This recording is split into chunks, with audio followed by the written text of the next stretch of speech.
All right. I'm still hearing music. There we go. Okay, we're live, I guess.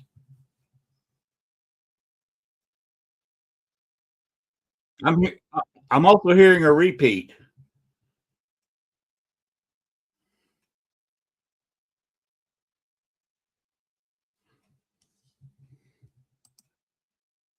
Am I still hearing a repeat? I'm not getting any repeat yet. You're sounding good to me, Len. Okay, I think it was on my end. I fixed it. All righty. All right. Hey, I'm your host, Len Dorman, Southern Fried Paranormal. Hey, we're gonna get started real quick. Just a quick comment about the world today. I don't understand it. Today was a crazy, insane day for me. Crazy, insane day, news wise. I don't understand the Jewish thing. I don't understand that hatred.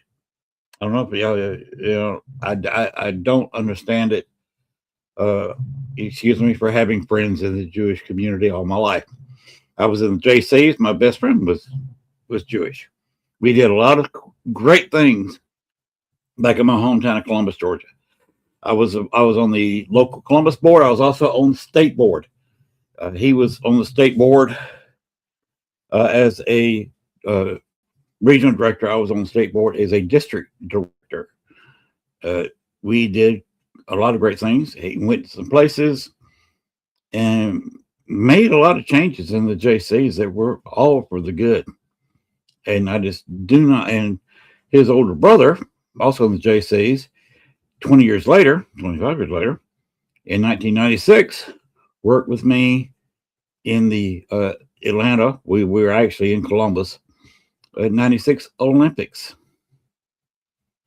So, pardon me if I get a little angry when somebody attacks a Jewish holy site, especially a school with kids in it. Sorry if I get a little angry. I apologize. You got what you deserved, asshole. All right, let's go ahead and get started with the show. We're going to start off talking about the upcoming Paracon, but first we'll go with the first, talking about their tour group, New Orleans Paranormal Society. They do have a regular tours all week. I'm going to go to the next number 2, and this is their information. New Orleans Paranormal Society, their address, their prices, and how to get in touch with them, their phone number. If you're down in New Orleans this summer, I don't know why you want to go in the summertime, but that's the way it goes. If you hold off, you come down there July 31st and be with us down there. But if you're going down there in the spring, contact them. They will not show you a building that's haunted and march you down the street. They will take you inside that building, put a piece of paranormal equipment in your hand, and you will be talking to a spirit. This is a true haunted tour. These are professional, well, I hate to say professional, but they are experienced paranormal investigators, and they will put you in front of a spirit, and you will have a paranormal experience. So wear your brown pants when you go on these tours. I just said that we're going to talk a little bit about the New Orleans Paracon, July 31st, August 1st and 2nd. Roll that Paracon footage, please, sir.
Yes, you read that right. I will be live on All Access Network TV during the entire Paracon. During the daytime, I will be on the floor interviewing people, talking to people down there, some of the guests, some of the people who just bought a ticket to get in. At nighttime, on the ones that allow themselves to be filmed, I'm not going to guarantee everybody is going to allow themselves to be on live network TV, but the ones that do, I will be on live during the ghost hunts. So buy yourself a ticket, and you too can be a YouTube star and a Facebook star and an All Access Network TV star. Because we'll be showing you if you want to be. May get you a signed piece of paper, but you can be on there live talking to a spirit. And that sounds like fun to me. The piano will be at the Voodoo Place, the old slave quarters. With some, I've been there 3 times. It does have its spirits. I'm not going to go too technical about what you'll get there, but they are conversational. As long as you're nice to them, they're nice to you, and that's always fun. And Latriana is almost sold out for her tours behind the Voodoo House. So if you want to get into the Voodoo House and get in there with Latriana, buy your ticket now. NewOrleansParacon.com. Go get your ticket now. Go get your package now. And they also have a very special guest. We've been announcing this before a couple of weeks, only since about the 1st. So go ahead and play the Batman footage.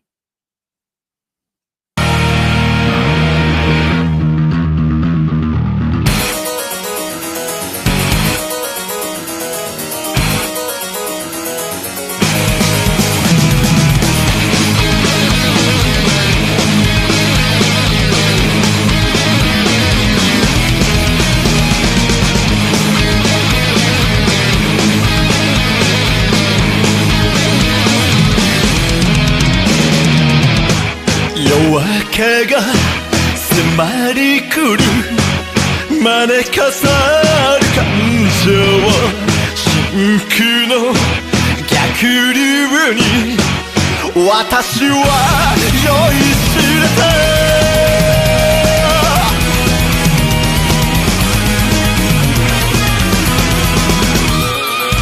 心臓から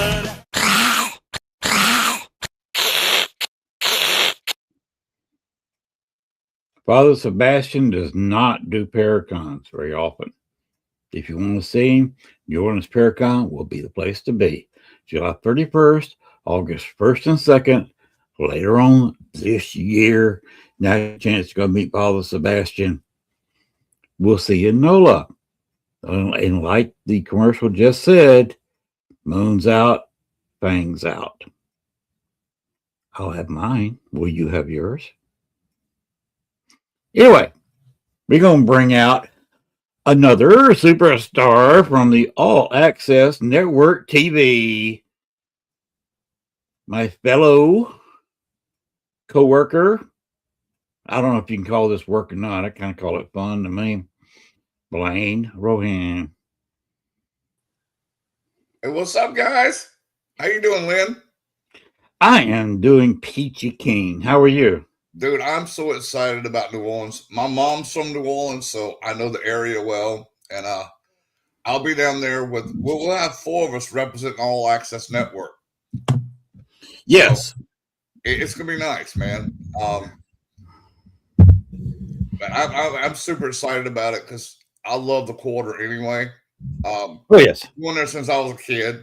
That we get to stay in New Orleans. And right from the hotel, because it's right on the canal of Bourbon and Canal Street. It's like, okay, this good restaurant's 3 blocks down. This good restaurant's like 4 blocks down. I'm super excited about it, man. Now I'm gonna be doing the investigation with Lee, at the Voodoo House. uh, Oh yeah, I'm gonna help her run that one. Yeah.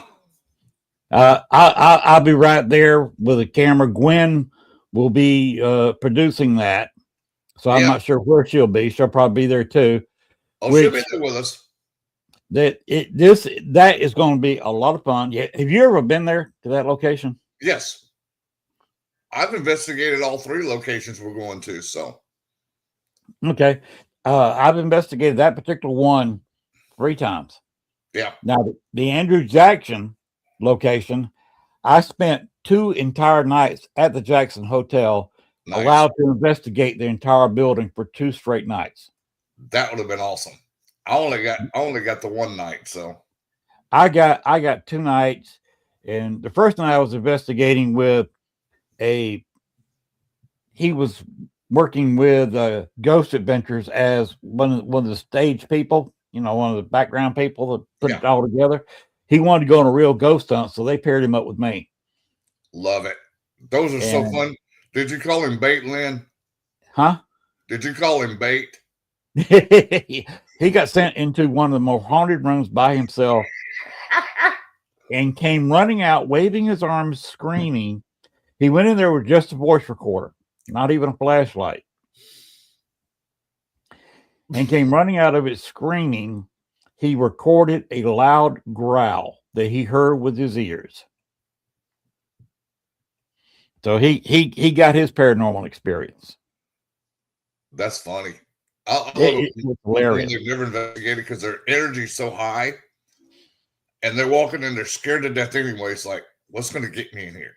And me and you, we've done this so long that we just walk in. It's like, hey, how you doing? How's your mama and them? That's the way we are. That's the way I'm kind of with the spirits at the Voodoo House. Yeah. They know me. They know me there. I've had some experiences there. I've got a long video of me being there with a group.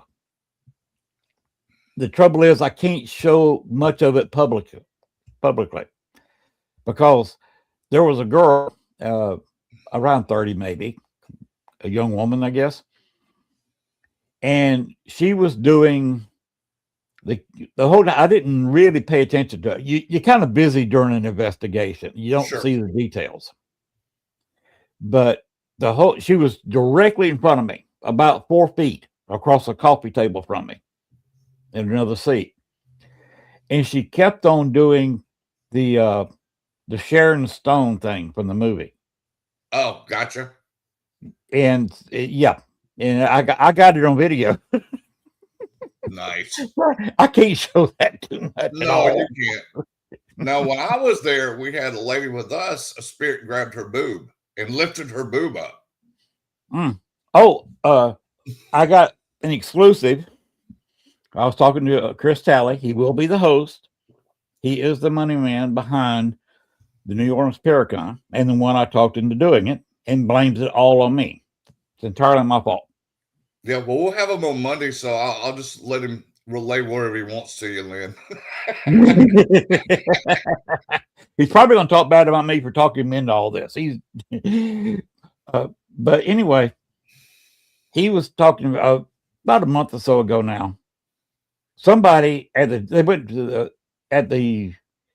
the Voodoo House first, and then went to the Jackson. And she was a little bit not nice to one of the spirits there at the Voodoo House. And she got to feeling a little bit weird there. Good. And ended up throwing up in the middle of the street. And they followed her to the Jackson Hotel.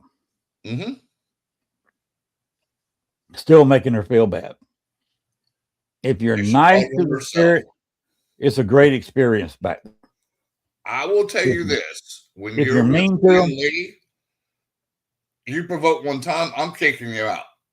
Because I'll tell you before we go in: do not provoke these people. They are kind spirits. Respect them, or you can step bricks. I don't care if you paid for the investigation, but you come in there acting like you're stupid. I'm gonna make you feel stupid. Well, Chris didn't kick her off the tour, but the spirit took care of it for him. Oh, I'd have let them get theirs first, though. Yeah, they got their comeuppance. Another little experience he had a couple months ago. There was a very buxom young lady. You know what I mean? On the tour. And the main spirit there says that touched her and said, "This is my new main squeeze." Oh, he was and she had one push to cut down tops with a push-up bra on, so most of it was there for the, you know. Yep. He said, "This is my new main squeeze." Probably the same spirit that grabbed the lady's boob when I was there. Uh-huh. Because that's what he apparently is a boob man. Because he sure enough lifted that thing up and let it fly.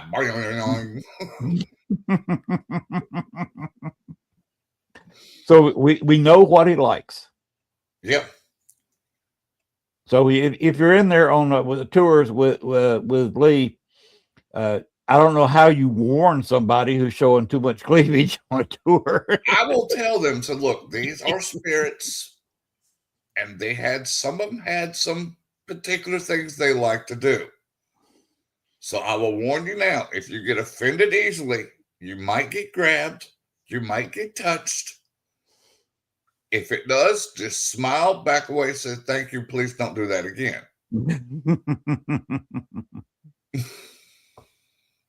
That was the spirit that when I was there the second time, the person running the tour went upstairs with a few people to search up there, where I actually was up there by myself with a person, of course, just two of us in the whole building. And I heard a woman's footsteps go right past us down and just faded away down that little hall. If you've ever been upstairs, you've been upstairs, I have, haven't you? yes. Okay. We walked in, we were sitting on a couch. The footsteps passed us, we walked to my left and disappeared. And of course, some people would have been scared, some people would have been impressed, some people done whatever. I sat there, heard the footsteps going, stood up and quietly followed them down to, and they just disappeared into a wall. Yep. And the tour guide was upstairs where I was at that point, but I was downstairs later on, and I was just talking with him, just like I'm talking with you. And they're free talkers there. They will enter a discussion with you if you're friendly, and that's what you want. Oh yeah.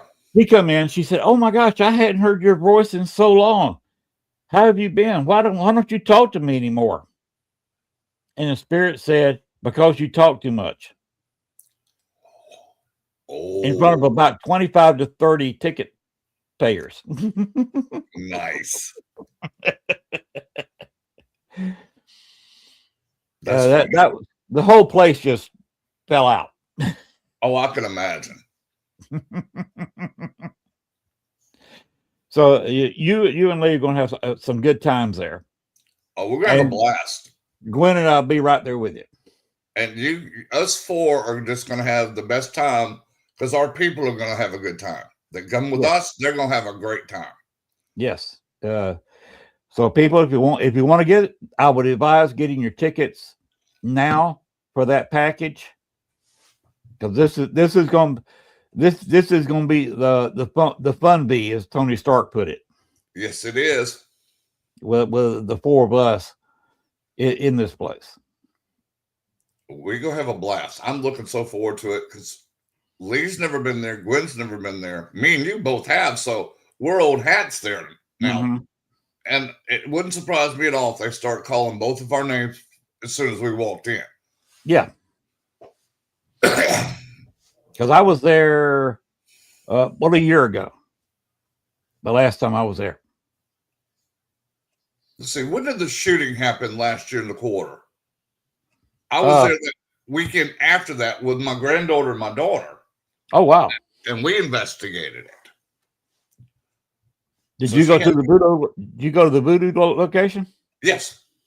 Oh, cool. Well, this is fun, dude. We got in the voodoo place, and we got in the Laurie mansion too. Oh, how'd you do that? Dude, I went and knocked on the door. I said, hey, I'm with All Access Network. I said, do you mind if me and my daughter and my granddaughter just walk through the building? She says, come on in. And they fed us. Wow. So that was the second time I'd have been in there. But my granddaughter was like, Papa Blaine, this is the Laurie house. I said, yeah. He said, are you famous or something, Papa Blaine? I said, nope. I just went and asked. What's the worst they could tell me? No. That's it. They're not going to charge you. I thanked them. I appreciate it. And I told them that my family was from New Orleans. And we laughed because I have an Uncle John that's so Cajun, man. I haven't understood a word that man has said in 60 years. He's like the coach off the Water Boy. Oh, he sounds like Dr. John. Dr. John, dude, exactly like Dr. John. And I was telling that, he just laughed. He goes, yeah, I got an uncle and a couple of cousins that are like that. For anybody who doesn't know who we're talking about, go to YouTube, type in Dr. John, watch the video. He has a cool song called I Was in the Right Place at the Wrong Time. Mm-hmm. He had a bunch of songs. He's from New Orleans, too. Yeah, you think with that accent? Oh, God. Yeah, you're right. You're right, Len. he's thick. I'm admiring my new lighting here. Dude, it looks pretty good. Yeah, I'm the light bulb that's in front of me now used to be behind me right here. Okay. Right here. And my face was just dark. Totally black. And you couldn't see much of me. But of course, it was a little bit interfering with the black light posters, with the tapestries. Yep. They're not posters, they're tapestries. So I decided we're redoing this whole thing. I got to pull all this furniture out in here, put a baseboard down. Still haven't done that. I'm not looking forward to it. These things are big pieces of German furniture. And it's going to take all Galen and I can do to move these three things. I mean, one of them is 2/3 is a third bigger. Well, almost half. No, it's half again wider than the other two pieces. And they're all big German-made heavy wood. I was stationed over there twice. So I know exactly what you're talking about. And the middle one is big. It's a TV stand. That's got a 24, 25, 26, maybe a little bit bigger diagonal rectangular TV in it. That's how big it is. And I'm not looking forward to moving these bad boys. But I did take the stereo off that was on the top shelf. The top area has got a mirror behind it. Let me see if I can show it on camera. Oh, that's nice. So there's the TV there. That black spot's the TV. Yeah. That's a smaller piece there. Here's the other smaller piece here. And you see it's got the main part there. You see the reflection. It's got a glass door. Yeah. And the 2 storage areas up top. But Gail's doll collection's up top. Gotcha. Yes, I do a show with about 15 dolls looking down at me. That's okay. That's just 15 different souls looking down at you. Mm-hmm. And you can see the other one over there. Cool. Right in the center of the screen. Yeah, there's a ceiling fan. And there's the other character in the room, Boos. There's Boos. And of course, you've got Bones. They're talking in the microphone, and you also got what's her name? I forgot her name. Uh, I don't know. the cat. I'll think about it in a minute and tell you. But that was a quick tour around the studio. It's pretty cool. What you see is what you get in here because this is the white room. It's mine and my wife's office. Mm-hmm. And our what we like to call our store. You see behind me the shelves and all the stuff that goes on there. Yeah, why do y'all sell? No, that's just like stuff we bought that's over at the grocery store that's doesn't fit in our cabinet, so it goes on there. Oh. No, we are going to have some new products for the New Orleans Paracon that me and Matt Brown are making. We're about to come out with some cool stuff. I'm not going to give it away what we're doing, but it's going to be good. I mean, we've put a lot of thought into what we're going to do with those. But they'll be at the New Orleans Paracon. They'll also be at the Gettysburg Paracon and the Deep South Paracomic-Con. And if we have any left, they're probably going up to the MassCon with me and Lee and Matt and Gwen. For those that don't know, Gettysburg, Deep South, and New Orleans Paracon are 3 weekends in a row. Oh yeah. And you, Gwenny, and Lee are going to hit that marathon. Yes, I do not envy you. Gettysburg, I'm looking forward to because I love Gettysburg because I love history and getting to go back to Gettysburg. And then we turn around 6 days later, we're down there with you guys in New Orleans. Mm-hmm. And then a week later, we're down at Deep South Paracomic-Con. We got a little break until October for the MassCon, but August, July, end of July, early August is going to be busy for us. I'm so looking forward to it. You know, I couldn't do that. I've never been to Gettysburg, but it's with us doing some remodeling of the house. It's just not there. It's not possible. Understand, but luckily that they do that every year. So maybe next year you guys can come with us. Yeah, we'll have to take next year as it comes. Dude, I don't know what's going on next year. Hey, that's the reason I limited myself to 4 this year. Because I just recovered from cancer, and I'm cancer free now. But that recovery process it's taking me a while to get my strength back. Oh, go away! I turned my printer off now. It wants to update itself. Oh, great! It's just disagreed. There we go. Sorry about that, Len. That's okay. But yeah, I'm so excited about all the places we're going this year. Now Gwen's going to more than we are. Yes, she's got a couple up northeast, and she's got a lot of friends up there. So she'll be doing more than me and Lee this year. But she'll still be representing all that network. Yeah, she's doing some things with Rez, isn't she? I'm not sure if Rez is going to do it up there with her. I think he's going to do Broadmoor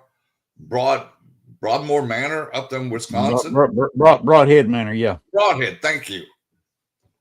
I've never been up there yet, so I have not either. I was supposed to go last year, and we were taking off. But a year ago, we were going to the Paracon in Lafayette. Okay. We were literally walking out the door and had a plumbing disaster in the house. Oh, good Lord. To where I had to cut the water off at the main as we were pulling out of the driveway.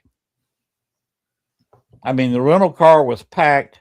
We were walking through the house to make sure everything was shut down. And all of a sudden, the faucet explodes off the counter in the kitchen. I'm glad it happened when it did. Had it happened 10 minutes later, we'd have been on the road and the house would have been flooded. Somebody didn't want y'all to go, did they? And well, with the water cut off, we went down we already had our reservations in not only Lafayette, but Sunday night and Monday night, we were going to be in New Orleans. And those reservations are already set, confirmed, and non-refundable. Oh, yeah. Had they been refundable, we probably would have canceled everything and just took the rental car back. Mm-hmm. But we just lost all that money. It'd been no real benefit to not going. Exactly. Because the only additional expense would have been the gasoline to get there and home. Yeah. So we went ahead and left, but then we had repairs to do here at the house, as in getting a plumber. And there went all the money to go to Broadhead. Mm. So didn't get to go. Even though I had a great build up for it, I even interviewed the rock version of the Paracon. Mm-hmm. I actually had the owner of the venue where the rock portion was going to be held. Oh, wow. On the show, and interviewed him for about almost 2 hours. Right on. So we were rocking that night, and had his bass player also in there with him. Oh, wow. Pretty cool. We talked a lot of music. I bet. Well, being a former DJ, I cannot sing, I cannot play an instrument, but being in the DJ and nightclub business for years, we talked a lot of bar happenings, the way bars are run, and a lot of music. Yeah, I'm a drummer, so yeah, I can sing background. That's about it. But let me get behind the set and just do my thing. Mm-hmm. You don't want me to try to sing. I mean, I sound like a cat with a clothes line thing on its tail. Pin? Yeah, clothespin. That's good, Len. Anybody who's cruel enough to do that knows what the cat sounds like. Oh yeah. He'll just accidentally step on the cat. You'll hear that sound. Yeah. So, and that's what I sing like. I cannot carry a note in a 55-gallon drum using a forklift. Nice.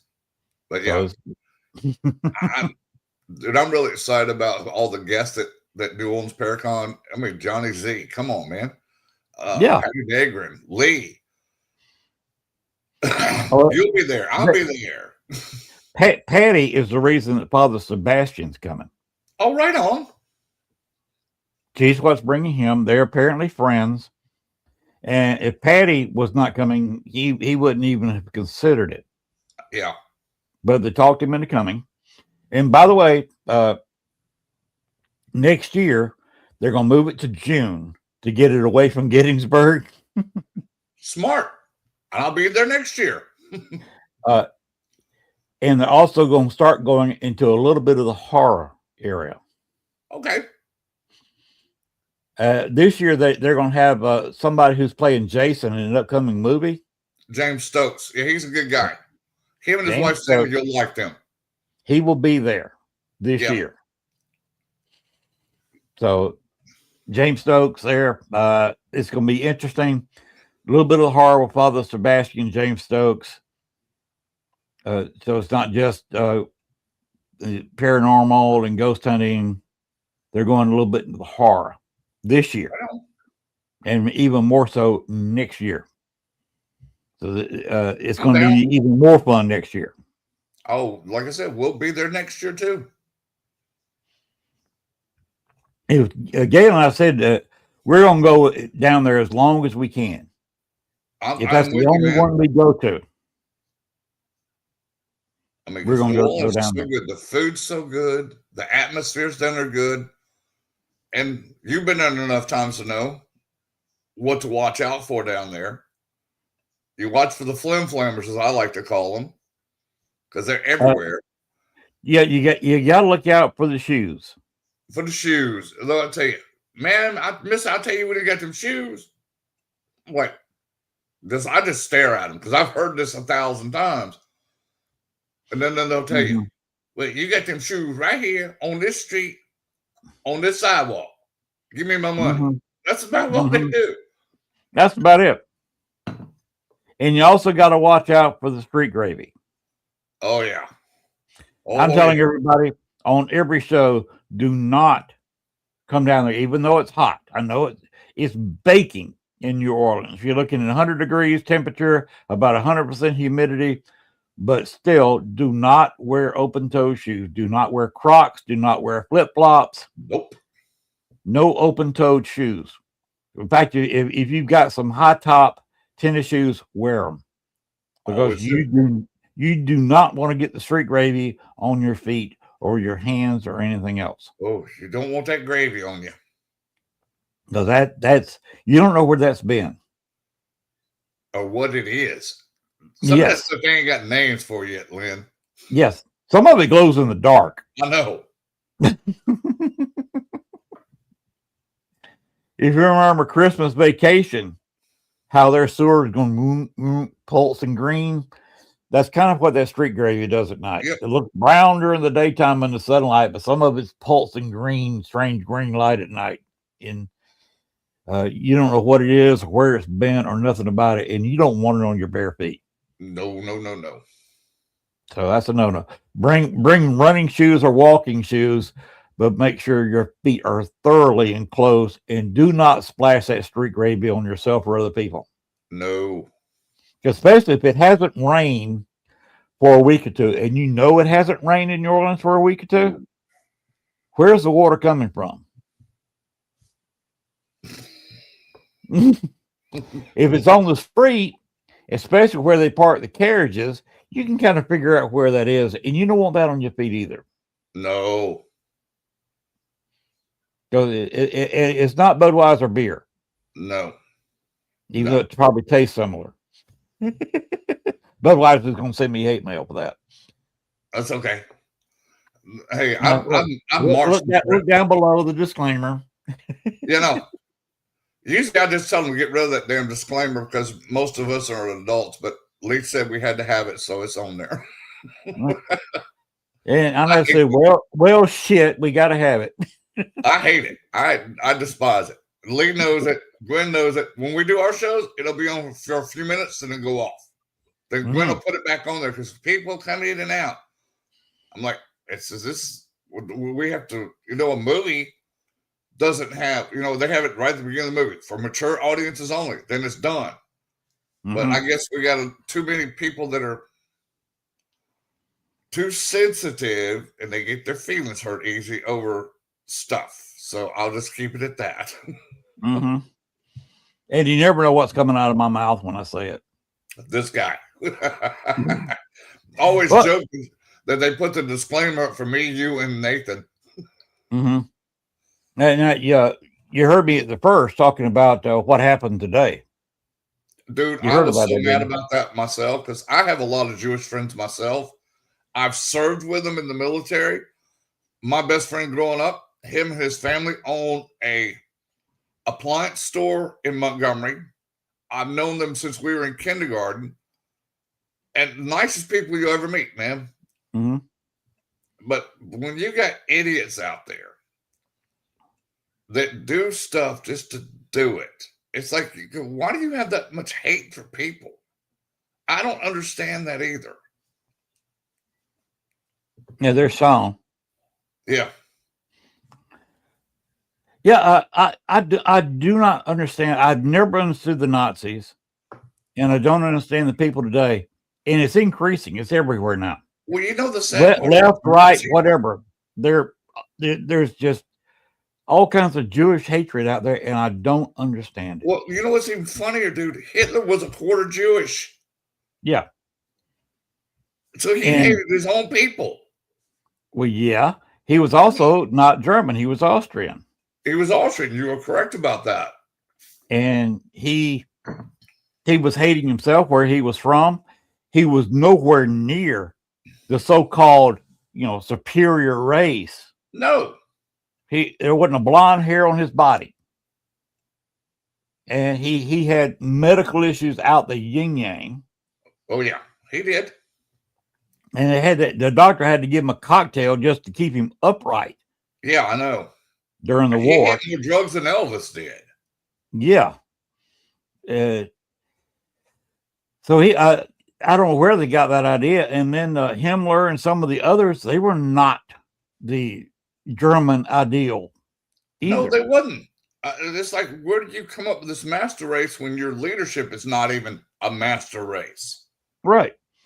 And then they put out a baby that was supposed to be part of the master race and the future of the master race, except the baby had hair about the same color as yours. Yeah. And they found out the baby was actually Jewish. Oh, that's golden. You can't write this. No, you can't. You write that in a novel. They said, no, that will never happen. And I think it goes back to what the photographer knew the baby when he did the photo shoot with the baby. He knew the baby was Jewish and did the photo shoot just for spite. And it was broadcasting all the Nazi propaganda. This is the future of the Third Reich. Da da da da da. BS, BS, BS. And the whole time the photographer is laughing in his pillow every night because he knew that he did a photo shoot with a Jewish baby, and the Nazis were, putting that forward as the German ideal. I tell you what, that is some damn good karma right there. Yes. I'm surprised you didn't know that, being a history guy. Huh? I'm surprised you didn't know that, being a history guy. I heard the story a long time ago. It was just, I've been to Germany. I've been to the concentration camp in Auschwitz. And as an empath medium, dude, that was one of the hardest places I ever had to go to. My wife tells me that I would not want to go. Dude, the only reason I went, I made myself go. Because I had to know why they did what they did to those poor people. What 6 million people they got rid of? Yeah. And the way they got rid of made lampshades out of some of their skin. I know. And then when they got caught, when they were in Nuremberg at the trials, tried to say we were following orders. No, you could have not followed that order. You could have said no. Now, you probably would have been dead too, but at least you'd have died with integrity. Right. And that's what the whole Nazi thing is. There was no integrity, no empathy, no nothing. None. And you know what makes me really mad, Len? Is during World War I, when Hitler was a corporal, a British soldier had him dead to rights and let him walk. He was wounded by a bullet. He also got exposed to mustard gas. Yeah. And I'm kind of working on the background on a book. It's actually a series. Good day to you. To our Australian friend. But him and Himmler get killed in World War I. Nice. And that what's his name that was head of the Luftwaffe? Goring. Goring. He was almost killed flying in World War I. Well, they shot him down. Yes. Twice. He was almost killed. Both times. In my writings, all three of them get killed. Oh, this is going to be interesting. You know what the main cause of World War II is, right? Basically, Germany was, this is what I've learned in history, is they were tired of owing all the money for their discretions in World War I, and Hitler wanted to bring the economy back up and take over Nazi Germany, make it Nazi Germany. But what is your theory on it? It was our fault. Oh, ours? Okay. Ours. Because we refused, the Congress voted down joining the precursor to the UN that our own Woodrow Wilson kind of started. The League of Nations.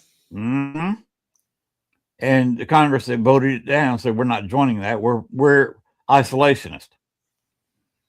So it was our isolationism and tariffs that caused the Great Depression.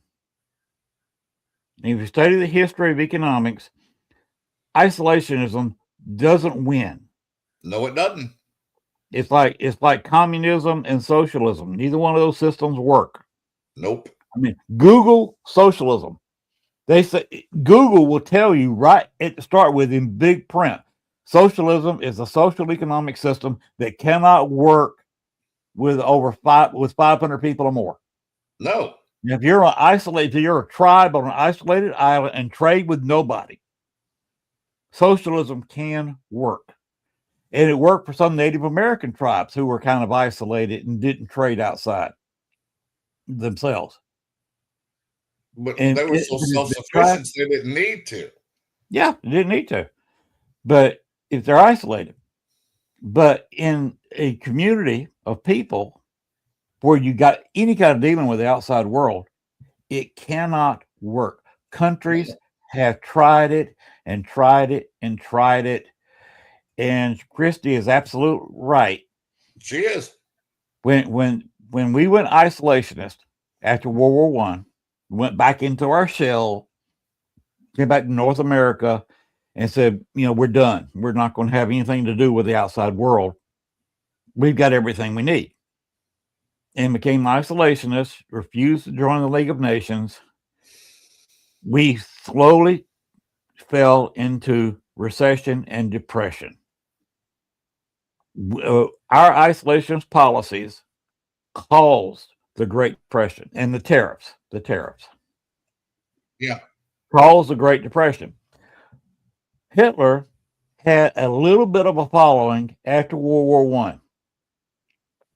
He was sent in there as a police officer to break up the dissidents speaking out against the government.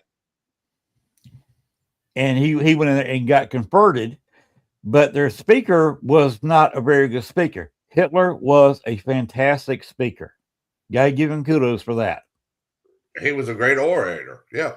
That's what I'm saying. He was a fantastic speaker.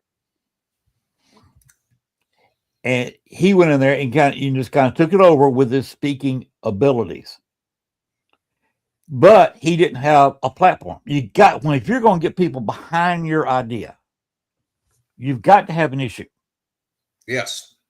And with Germany, with all the bills France and Great Britain were putting on them, they started recovering with U.S. money. The big businessmen went over to Germany and invested like the rich do now. Yeah. Rich all over do this. This is what keeps the economy going. When the rich start hoarding all their money, which is a big problem today, and they put it in foreign bank accounts or just let it sit there and gain interest, that hurts the economy. It hurts the world's economy, and that's what's making us hurt now. But you had some people going in there and investing in Germany so they could make that money back, but helping the Germans get businesses started, get their economy rolling, and they did make money out of it. But then when the stock market fell, they all had to go back to New York and recover their losses and lick their wounds because they lost millions, of course, when the stocks collapsed. Sure. So all of a sudden, all this American money got pulled out of the German economy. This gave Hitler an issue. Yep. He started talking, and because it was the banks, the rich, that pulled out of New York. He said it was all Jewish folks that pulled the money out of New York. From New York, who had the money and just jerked the rug out from under the economy in Germany. He blamed that on the Jews. The banks all went basically belly up in Germany. Hitler had his issue. He harped on it, and the rest is history. Yep. If it weren't for our isolationist policies and our tariffs, stopping a lot of our overseas trade, if we'd have kept on, we would have dodged the Depression, and Hitler would have been somebody you never heard of. Yeah, he'd have been a footnote when being arrested or writing a book, Mein Kampf. Mm-hmm. And the way I'm writing it, he gets killed along with other people that was top in Nazi Germany, and we keep on going ahead. But we do go to the moon. Germany helps out a lot. Okay. We do go to the moon because right at the end of World War One. It happened in 1899. London got attacked. Aliens. Oh, cool. And New Jersey got attacked after World War One. Radio broadcast.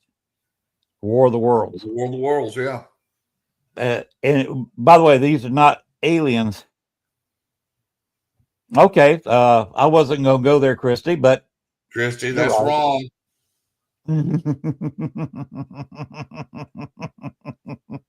You're talking to a diehard over here, so watch out.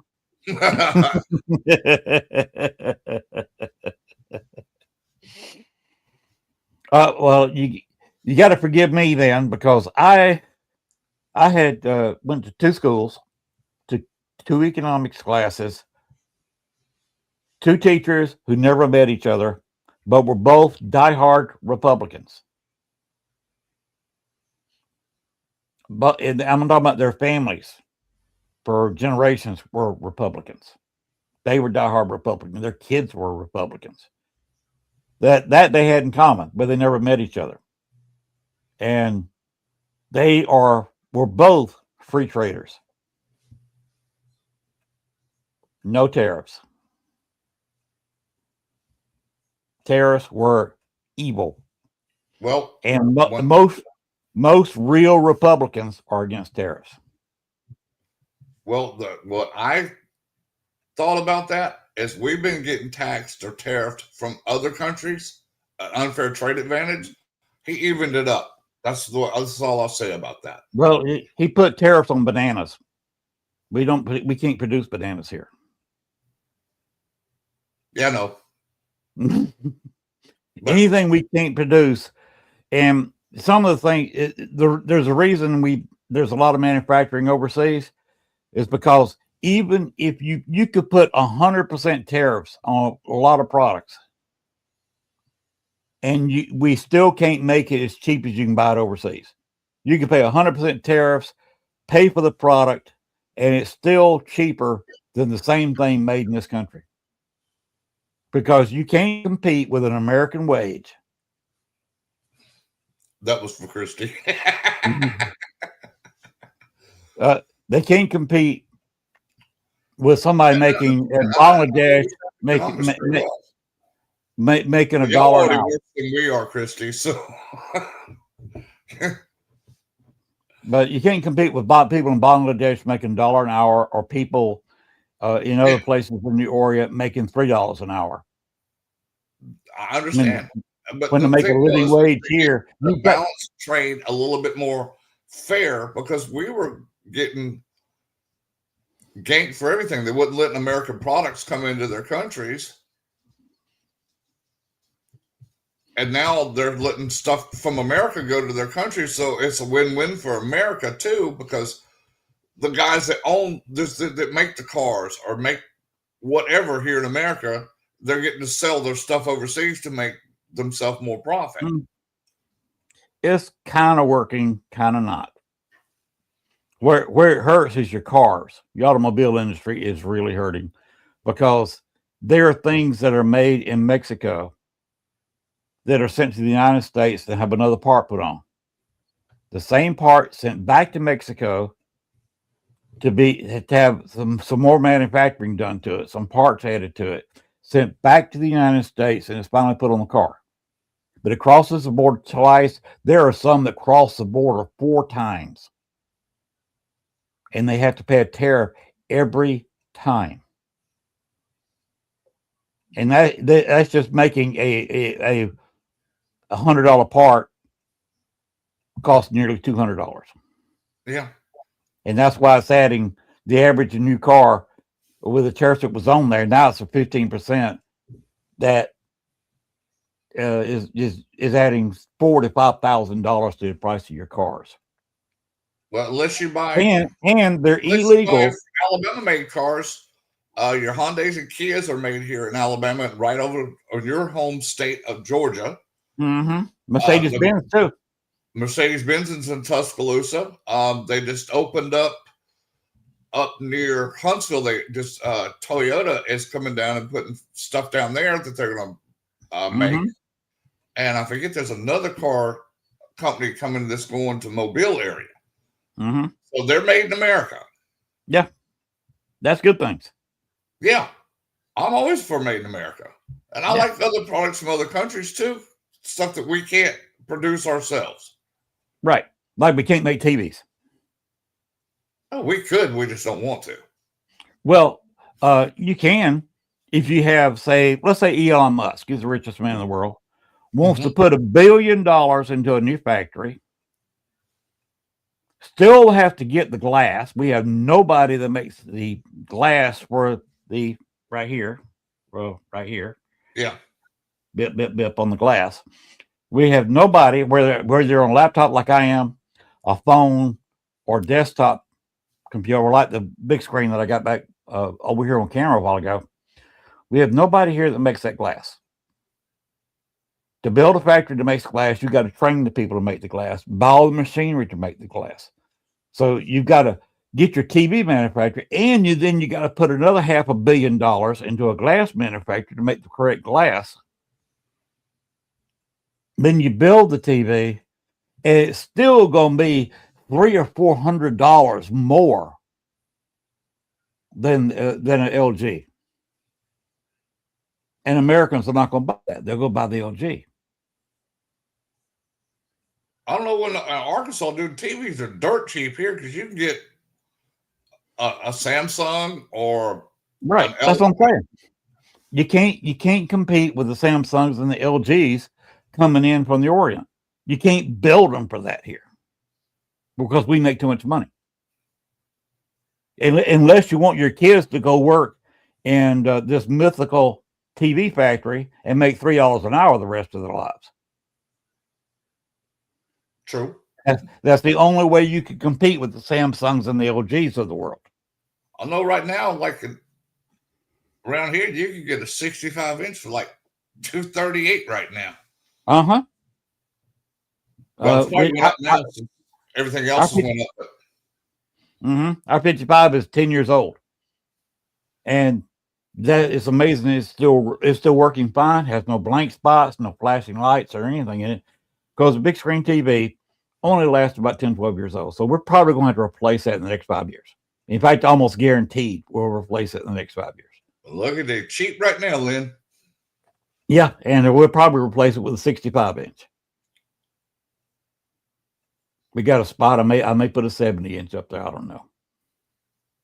Yeah, my entertainment center only fit the 65, so that's as big as I can go. So that's what's going to stay there. Well, I've got the 55 hanging on the wall. We put the bracket in the back, threw it into the studs in the wall, and it's on the wall. And all I got to do is take that bracket down and put a bracket for a 65 or 70-inch up on the wall and hang it. Well, it might expand it might expand for you. It might go up to that, or well, the new ones do. They'll go from 55 to 85. Right. This is 10 years old, so I don't know if it does that or not. Hey, as long as it's still working, though, I keep playing it. Keep playing it? Yeah. I can only have Netflix on it for the rest of this month, and that's it. You can't be watching Netflix on it anymore because they're not set up for that old TV. Oh, wow. Yeah. So I have to watch it here on my laptop, this is just we got this about 4 months ago. You know what you can do, Lynn? Is take your laptop and get what's that cable called? HDMI cable? Go right through your laptop, right to your TV. It'll play fine.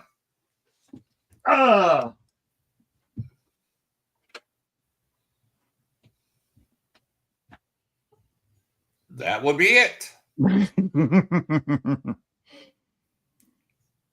So yeah, I've got that one is an old one. I've got 2 new ones around here somewhere, so I could actually go there. I've got the cables to do it. Right on. So that is very possible. I got it back here so I can hook up a bigger TV to my little dinky laptop, which is back here behind me. Yeah. And I could always hook up to this one if I wanted to get a 60-inch TV because I got a big flat desk here in front of me. Yeah. I could always just pull the laptop more forward and put a 60-inch TV here, or heck, 80-inch TV here on this desk. Right on. Yeah, And behind me is the big space. You see the gap between the screen I've got in this back here. The big gaps I got on either side. Yeah, the desk I'm on now, it's going away at Christmas time because my wife wants one that's L-shaped, sort of where she could put like the printer and stuff on it. And so this one we've had for like 21 years. This cheap press wood I bought from the BX, many years ago. It's still standing, but it's going away at Christmas time when Black Friday sales hit. Yeah, Christy said, keep the screen free from dust and it will last. This is true. Yeah. See, Australia's having the same problem we are. They can't manufacture stuff because their wages are kind of high too, like ours. Wow. Lord, girl. That's a lot. That is a lot, but I don't know the difference what the dollar value is of Australian dollars compared to US dollars. So I couldn't tell you that either. I really don't know. I used to know when I go over there a lot, but I haven't been there in many, many years.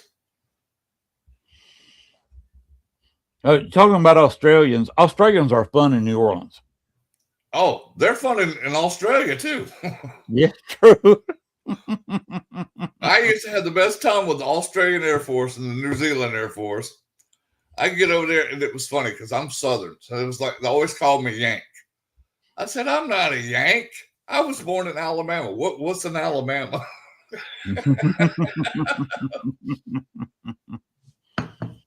Actually, my sister's in Alabama. Okay. She lives in Fort Mitchell.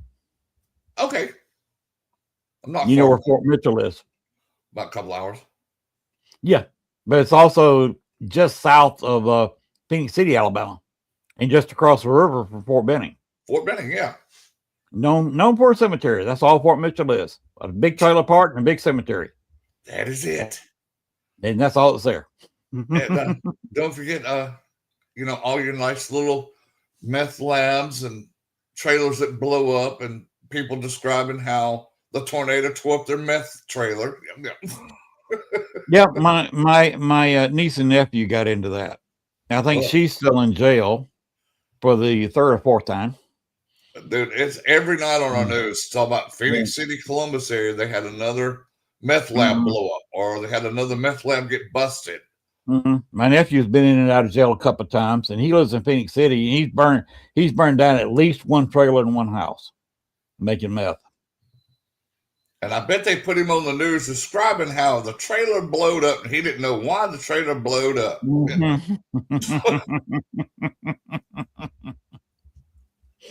Yeah, they are not welcome at my house.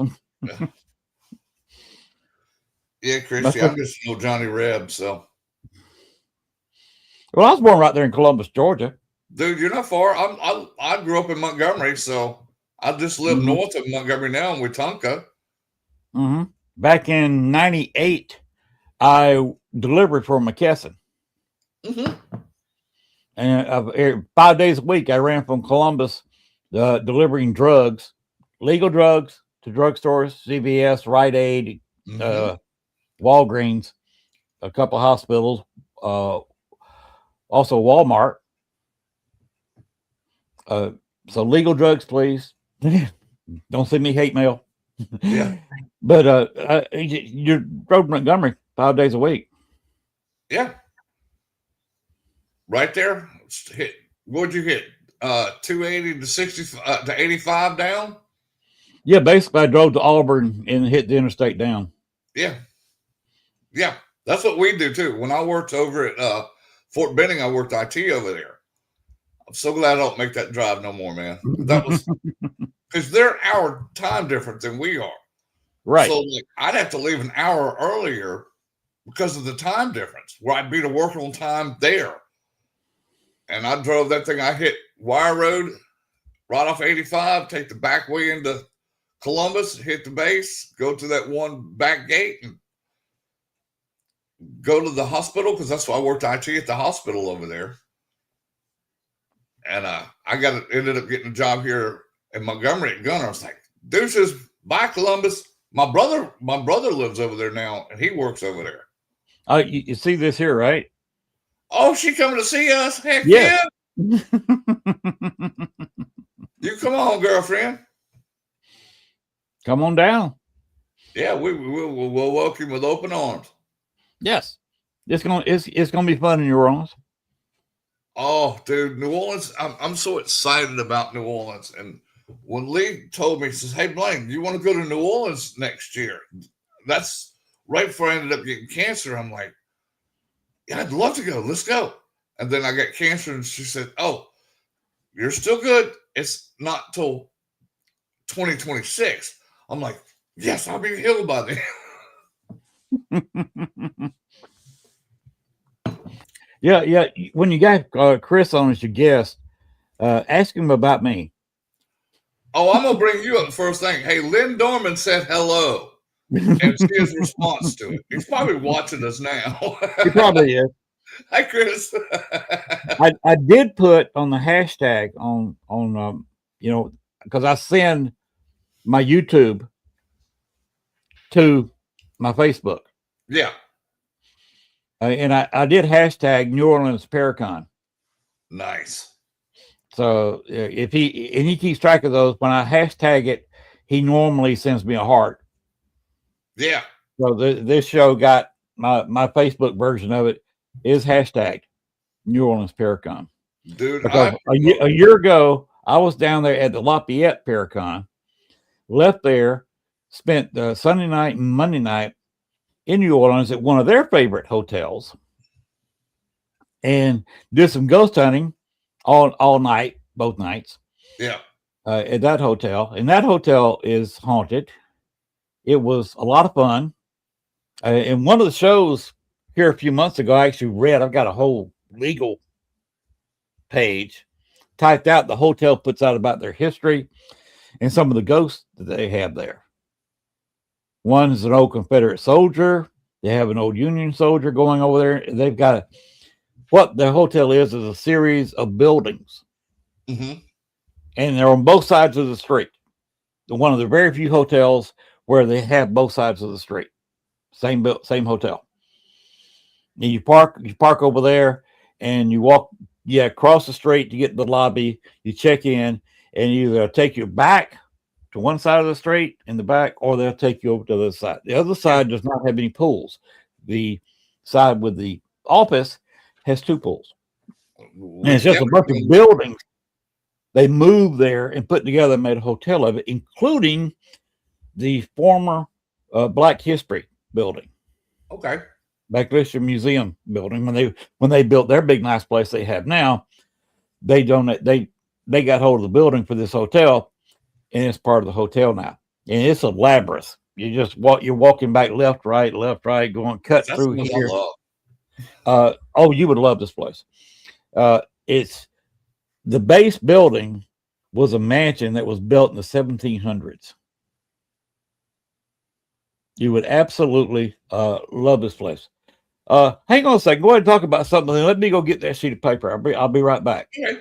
Go ahead and talk about whatever you want to talk about. No, just like, no, Christy, we're happy you're coming to see us, man. Well, hey, Sean. Hey, figured I'd hop on for a second since he's going to get that. Yeah, dude, it'll be fun. You're still up in Ohio, right? I'm in Illinois, buddy. Oh shit! You're from my wife's home state. I'm sorry. Yep, I'm from Galesburg, Illinois. My wife's from Chatham, Illinois, right next to Springfield. Yep. Okay, I'm back, and you see this. Good God Almighty! This is what they handed me at the desk of the hotel, and you can see this next to my head. There it is. Damn, boy. Of course, this is the New Orleans and Hotel St. Pierre history. Hotel St. Pierre. One of the buildings is known as a Peyrolux, Peyrous. You probably figure how to pronounce that better than I do. Perilou. Peyrolux was erected for Gabriel Perilou, Lilo Roche,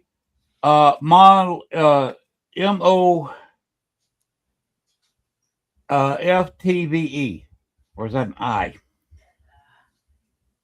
Molibe, a native of Mortagne, France. Mortane. Okay. It used to be on Bayou Road, and Gabriel Perilou purchased it in 1777. Only a few years ago, while it was still under construction, he found out that he owned property halfway across New Orleans. And of course, back here, we're talking about just a few blocks. Yeah. But at the time, it was almost all the way across the other side of the city. Wow. So he wanted to move this house he was building. Instead of putting on this property, put it on the property he already owned. So he had the house torn down, brick by brick, and reconstructed on his other property. That's pretty cool. Yes. And it survived the fires. Jeez. Perilou chose the corner of Burgundy and Dumaine Street, specifically because Susanna's father, Francis Caue, Yeah, call. owned the entire block and had owned it since 1754. And remember, this is in 1781. Wow. They got the Jazz Museum there. The Crossbeam Hotel opened in the old Jazz Museum to the public in 1969. So they've got Jazz Museum and Black Museums things there. They got a whole, in the lobby, they've got a whole area dedicated to the old Jazz Museum because that's where it was. That's a little Back in lobby the area. younger days, I probably stumbled past both of those going to another bar. Back in the old days. You know where there's an old store. I don't need heat on right now. There's an old store that's well known across New Orleans.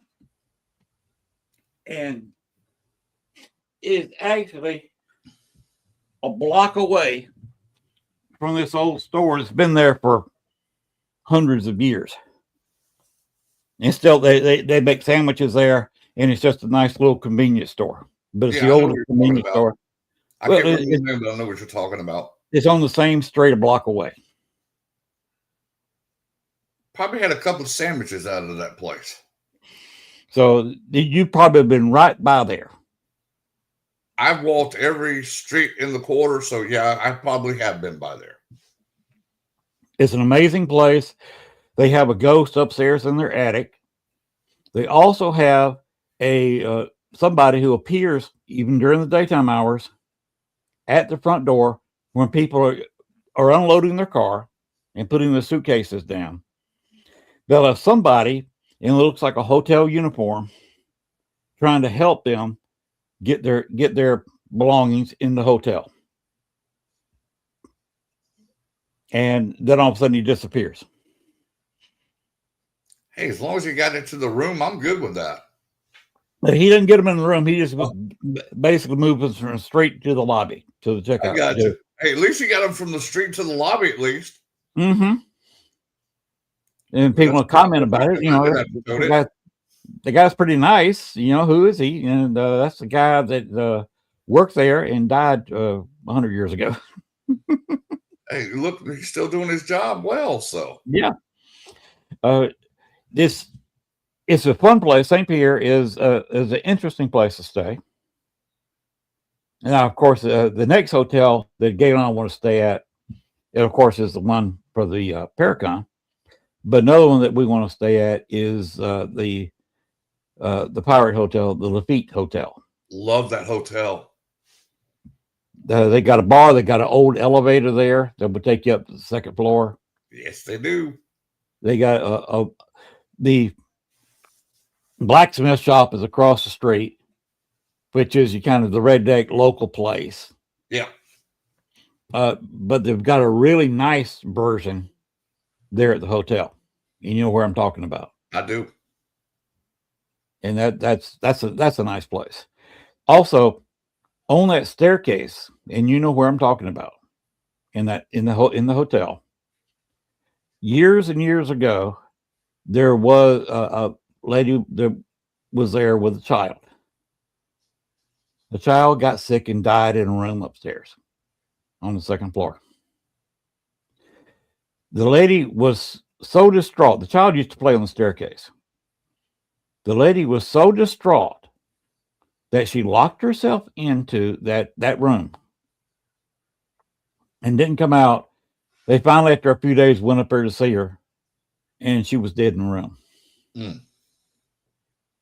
And you sometimes see the mother and child walk down the staircase.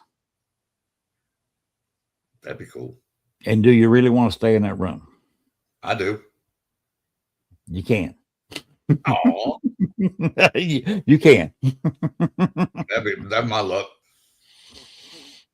Yeah. That's the nice things about hotels. A lot of the times, the most haunted room in there you can rent. That's like here in Arkansas. You can. CAN. Oh, shit, I'd be in there in a heartbeat. Mm-hmm. You've heard of the whole group of us in that room, investigating that room all night long. Oh yeah. You've heard of the Crescent here in Arkansas, right? Yes. There's a room that when the place was under construction, a guy was working up top. You get the framework built for the roof, and fell down, lost his balance, and fell, and hit the floor of a future hotel room. They hadn't built the room yet, but he hit the floor and, of course, died. Len, I hate to interrupt you for a second, but dude, I'm getting the smell of cafe au lait right now, and I don't have any coffee. I'm smelling it strong. They know we're talking about New Orleans, dude, so they're bringing me some cafe au lait. Oh yeah, I can't drink coffee, so I'm not a big fan of it either, but I love a couple of sips of the cafe au lait. It's coffee and chicory with half a cup of milk, with a half and half. With milk in it, and I like it, but because I love the beignets. But I'm smelling that. It's like, God, that smells good. I don't like coffee that much, but I love the smell of it when it's brewed. Yeah, the smell is nice. But at the Crescent, the spot where that guy fell and died, where he landed, is under the bed of a room. Oh, you can rent that room. Now you have to put up because they have ghost tours there every night. Yeah, because people can sign up, pay a couple of bucks, and they'll show them around the hotel, all the little haunted spots. A couple of times a night, they will bring a tour in front to your room. They won't come into the room if it's occupied, but if you're staying in that room, you'll hear the tour go by. Some people that don't mind open the door and bring everybody in the room. This is the room. I'm like, come on, we got a ghost box going there. You want to play? Oh heck yeah! I would have Echo Box going on one of the beds. Exactly. And have some fun with it.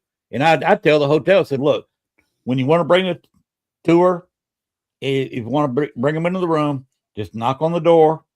I'll answer the door, and y'all can come in. Come on. And of course, they probably come on, because I want to see their faces when they get their names called by the box. Yes. Or they had EVP say their name or their mama's name or something and watch their faces. It's pure classic gold for me. I did that once at the, you've seen my intro, hadn't you? Yes. Okay. And you saw where in the New Orleans Paracon intro of when I said that I'll be podcasting the whole thing. I'm sitting on my arms crossed in front of our, leaning against our Magnum. 2006 Dodge Magnum, by the way. In front of the Allen House, a popular haunted place here. in Arkansas, about 30, 35 miles south of here. Right on. I was in there on Halloween, and they had tours going on.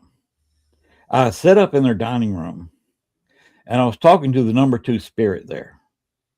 The number 1 spirit is Liddell Allen. She was a suicide. I'm not going to go in the long story. That's too much too much show time. Her son is Alan. And I was talking to Alan. Alan's a jokester. He would talk to you all night long. Love it. He loves to play a little gag on you. A guy came walking in with a baseball hat, kind of like I'm wearing tonight. I probably need to prop up a little bit, get the shadow off my forehead so you can see my eyeballs. Anyway, he's wearing a baseball hat like this. And he'd been the only one to walk through the house with a baseball cap on. So I said, Alan, the guy walks in the door. I said, Alan, can you give me the name of the gentleman in the baseball cap? Of course, the guy in the baseball cap stops because he knows he's the only one wearing one in the whole house. He's like,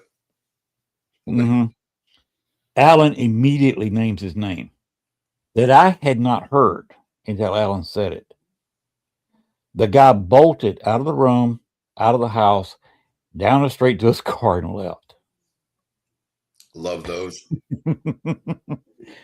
It was hilarious. Len, I call them the ass and elbows because that's all you're going to see is ass and elbows, and they're gone. That's all we saw. And Alan was laughing. You could hear the laughter coming out of the speaker. I know you've been in Alabama before. Did you ever investigate Sloss furnaces? No, I never got there. Never got to Birmingham. I will give you a funny story about Sloss. Go ahead. Lee, myself, and her husband, Matt, and their son, Elijah. Elijah was like 9 or 10 at the time. We're standing out before we walked through the gates, and there was 2 football players. One played at Bama, one played at Auburn. They were buddies. They went to high school together. And both of them like, I'm not scared of none of this stuff. And then the first one got whispered in his ear. And he looked at his buddy and he said, no, man, this ain't real. He said, dude, I just got whispered in my ear. I'm sitting there trying not to laugh at him. Then his buddy said, well, you're just being a fraidy cat. And it hit him next. Dude, they started shaking. Started crying. I don't like this place no more, man. I'm sorry. I'm busting out laughing. And Matt and Lee's son, Elijah, 10 years old, stood in front of me because I'm just, he said, stand behind me. I'll protect you. And I'm like, this is hilarious. And they did it to them both again, dude. And I saw both of them hauling ass out to the parking lot, ass and elbows, sideways out the parking lot. They were gone. I never saw them. You can be here a minute. No. You can't? No, I cannot. You cannot.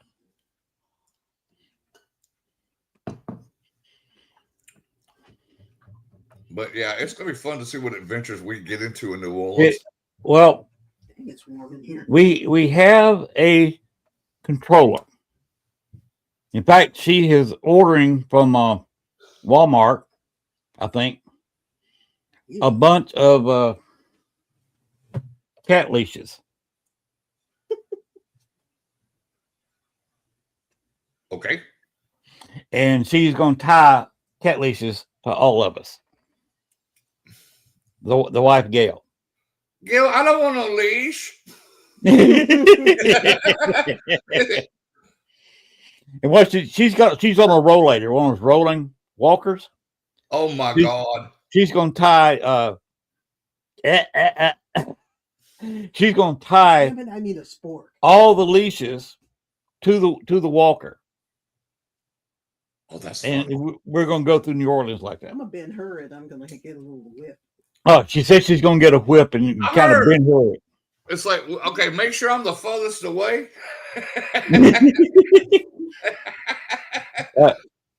Gail is in her 60s now, but when she was a lot younger, before we got married, she was my age, why don't you? She was a power lifter. You go, girl. Hey, I'm doing good to lift 10 pounds right now. She in her prime could bench right at 200 and could deadlift almost 4. Dude, I couldn't lift that when I played baseball at Bama back in the 80s. I was looking at about 175, and I was like, I'm good. But they didn't push us like they do the kids now. So Yeah. we just did it because they made us do it. Mm-hmm. Oh, you played baseball? Yeah. What position? I played, let's see, I started at third base. I played 83, 84, and 85. I played with Dave Magadan and Craig Shipley. Both of them made it to the league. Craig was funny. Christy would like Craig. He was from Australia. Never even heard of baseball, but he was good. I mean, he was so good he got first round draft pick out of the pros. I played third base. I played some short. I played some catcher. I played some outfield because I was skinny, fast, and strong. Now I'm none of those. Right. Me too. I was playing right field into the early 90s. Nice. Now, I did get drafted twice. I got drafted my junior year of high school by the Yankees, and I hate the Yankees. I didn't want to go to New York. Then I got drafted by Toronto my freshman year at Alabama. I'm like, I ain't going to Canada. Because back then their dollar was a lot less than ours. So I'd be like making half of what I'd make if I played the team of the States. Right. I promised my grandfather that I would get my education, which I did. I got my degree. Went back and got 2 master's degrees. After I, thank you, Uncle Sam, for paying for those, for my master's degrees. Yeah, I played 3 years at Bama, graduated early. I was starting to work on my master's program, and I got hurt. And back in those days, when you signed a letter of intent, it was for a year. And they had a choice to renew your letter of intent, what people call their scholarships. Mm-hmm. And when I got hurt, my senior year, which would have been my senior year, they decided not to renew my scholarship. So I went in the Air Force for the next 26 years after that. So.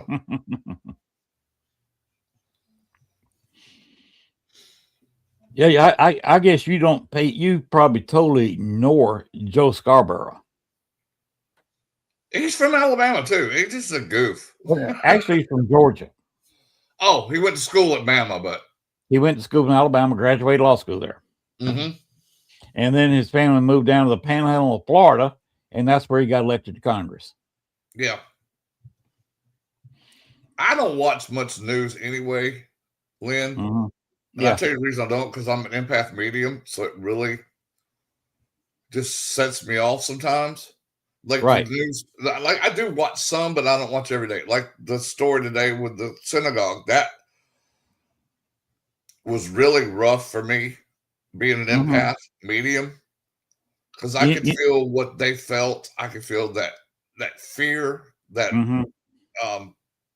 discombobulation. And wonders like, why? You know, we lost a plane in the Middle East too. Yeah, we lost a air refueler. We lost a KC-135 out of Birmingham. Not many of them. They don't make those anymore. We've only got so many 135s. Now we got the KC-10s, but we've only got. I think we've only got about 50 of those. We've got 52 exactly, and the 135s, they're based out of Barksdale, and the Birmingham Air National Guard has some, and it was a Birmingham Air National Guard bird that went down, but it was flown by an active duty crew. So that's either going to come down to crew error or the poor mechanic that worked on the plane, because that's the first thing they always look at is the poor crew chief. Right. You know, the wrench turners, the guys that get out there and bleed and sweat on that plane. And I feel sorry for those guys, because I can tell you exactly what's going to happen to those poor guys.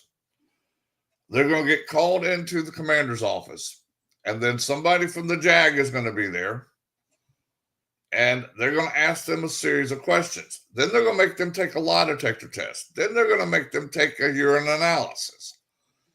And then after that, it depends on a tribunal of 3 military judges. And they don't have to be Air Force. They can be from any branch of the service. And they will go through that. I'm hoping it was just a bad part or something that just wore out, because I don't want to see somebody go to jail, especially a pilot. I mean, when they're no longer here, so the poor crew chiefs that worked on. Still hate it for their families. Oh God, I hate it more than you ever know, man. Because my job in the Air Force was an air transportation specialist or an air cargo specialist. So I saw every dead body at every duty station I was ever at. We put them, they come to us, mortuary affairs would bring them to us, and we would take what they would call an HR case or human remain case. And we'd have to open them up and dry ice them so they could make the flight to wherever. Most of the time it was going to Dover for mortuary affairs there. And there was a little tube on the side. You could open it up, you pull it out, and it'll show you what the cause of death was. If it was firefight, or if they burned, or whatever happened to them, we put them back on the plane and send them their way. And so I probably saw thousands of bodies in those HR cases, and I felt so bad for them, their families, and their fellow troops that they were buddies with, because that's not everyday stuff that you see. Only like, first responders and military people have to deal with stuff like that. And like I said, you said it right. You feel bad for them, their families, their buddies, all the people's lives that they had touched. Mm-hmm. No, they got to miss their family. I mean, especially when they blame it on the pilot. Can you imagine how those pilots' families feel when they say pilot error? I do know. I had a colonel that was my commander at one time, and he was the one that got blamed for the 130 that went down at Fort Bragg. They were doing an air demonstration, dropping a tank out of the back of the 130, and he got too low.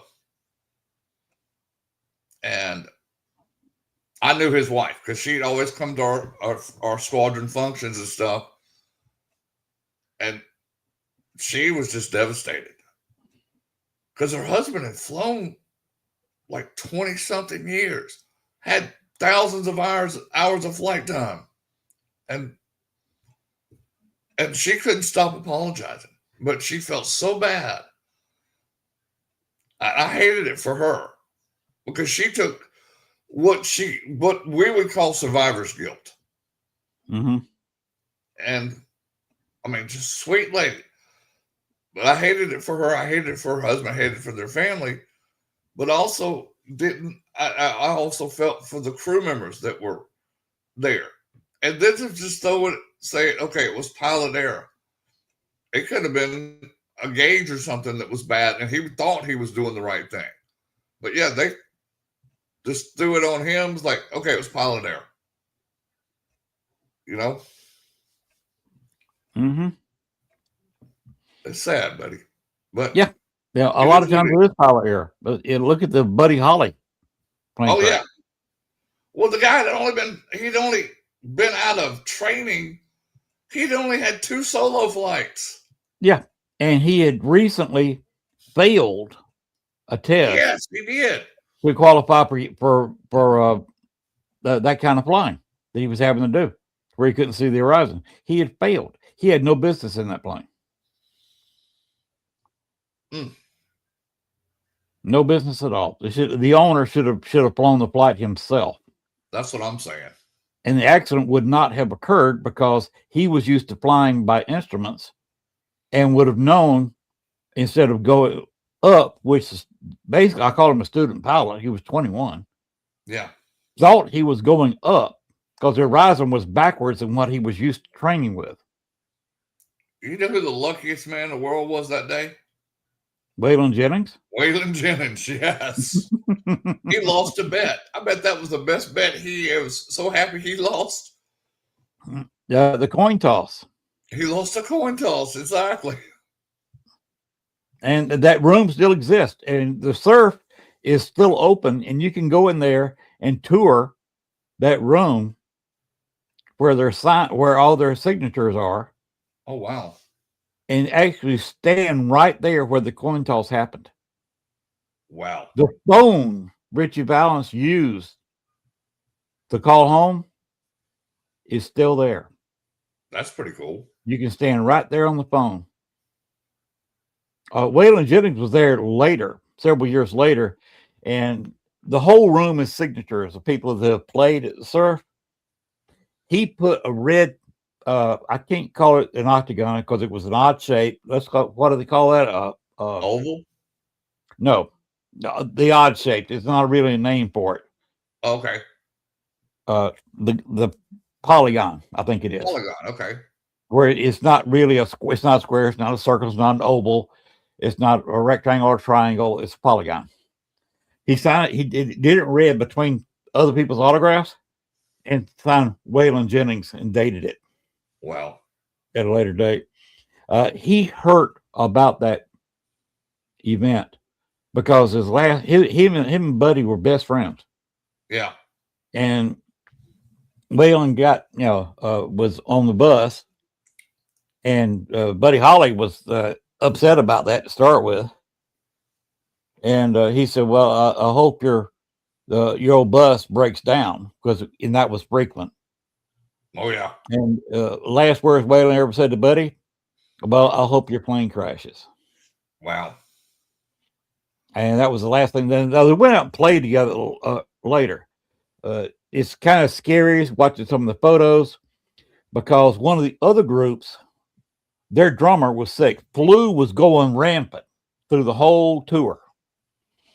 And the bopper was sick with the flu. Yeah. One of the other groups, their drummer was sick. So guess who played drums that night? Waylon. Mm-mm. Buddy? Waylon was on bass. Oh, okay. Buddy Holly played drums for another group during their set. And there's one picture where you can just see his head behind the drum set, playing the drums. He comes mid motion. He's about like this. Yeah. Playing the drums. And you can just, like I said, just see his head, but you know who it is. Right on.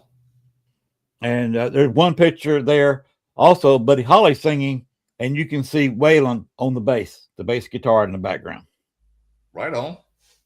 They did not speak during that set. You know, you've been in the band. You don't talk really a whole lot before or after the set, or especially during the set, except the set stuff. And that was the last words he said to Buddy. He said that haunted him basically until he died. He blamed himself. He blamed himself for that crash for years. Oh, I can imagine. I mean, that's probably why he got so hard into the drugs, so hard into the liquor. Mm-hmm. Yep. That would weigh on a lot of people, you know? Yeah. How do you live with that? And he answered that question: drugs and alcohol. Mm-hmm. He sure did. Like Chevy Chase's father said in Christmas Vacation, I had a lot of help from Jack Daniels. A lot of help from Jack Daniels, exactly. That was horrific, and like I said, that was pure pilot error. Yeah, it was one of those things that should not have happened. Which cost several other lives. Buddy Holly's wife was pregnant.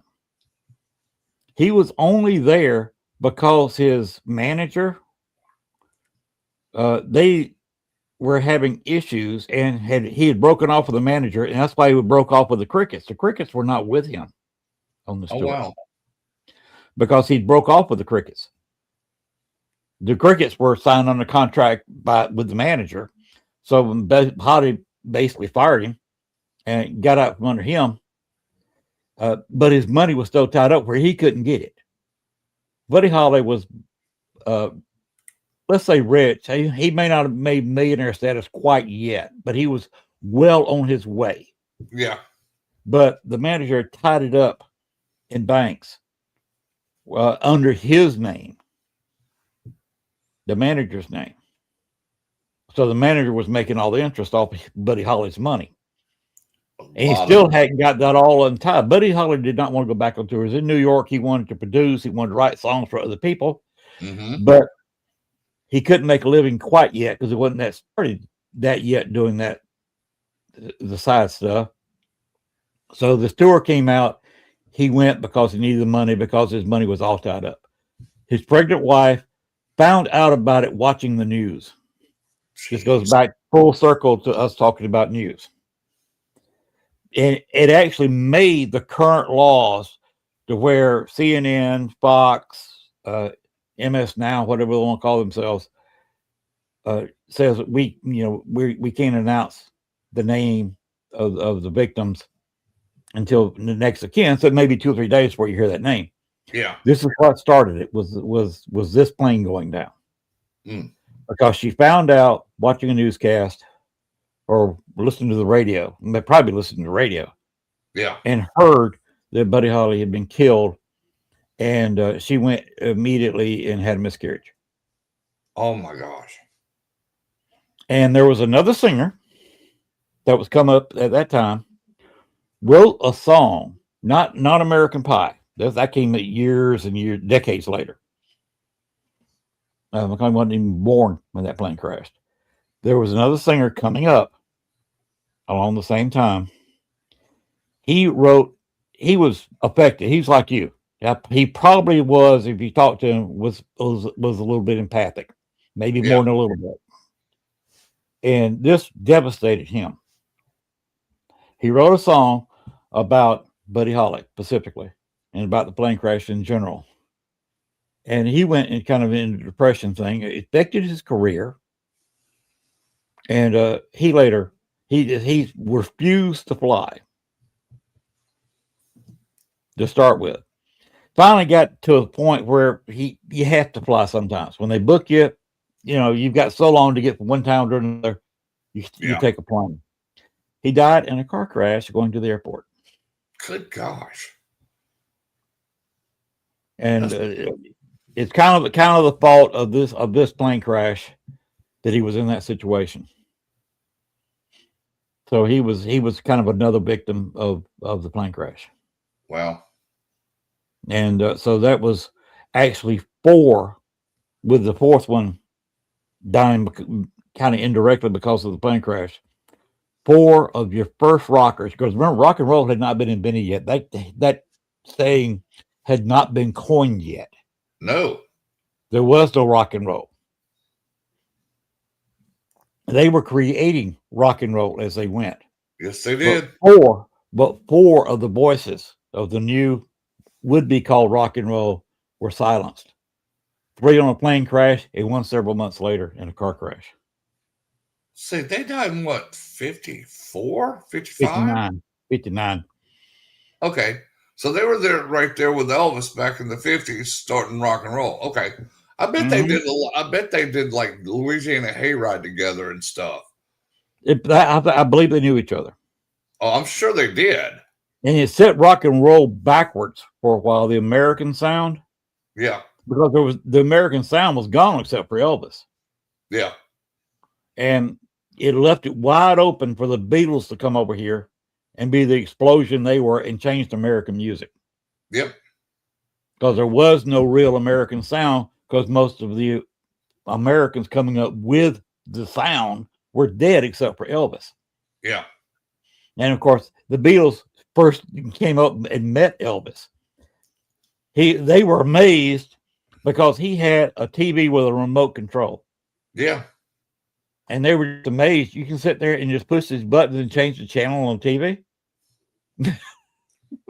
Elvis had a And the Beatles were supply shocked about this. of Oh, and I've got a slight connection with Buddy Holly.